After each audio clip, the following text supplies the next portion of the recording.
We're going to show you a great way of taking your wiring out of a car and not have a mess or a big tangle, and after 2 or 3 years you can put it together again. Here's what most people do, and after 3 years, how do you know where anything goes? So we'll show you how to do it an easy way. We're going to show you how to take a wiring harness off a firewall and keep it in good order. Chris and Clayton here are going to slowly disassemble and label and mark each piece. If you don't do this, you could be spending hours wondering where everything goes. Be sure you label all the screws, all the fittings, and everything, and then put them on the board.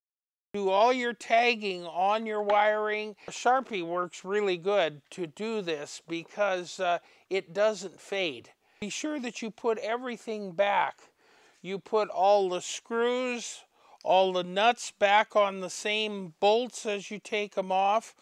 All the little pieces as you take them off, be sure that they're the same.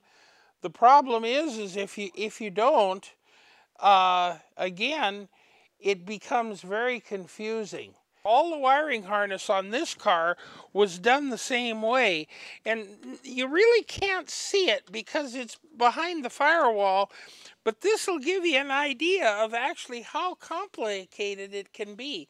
Look at all the wiring that's through here and everything else, and it was all done in diagramming. We literally made a cardboard to go on to hold all the pieces of conduit and wiring so we could put it all back together again.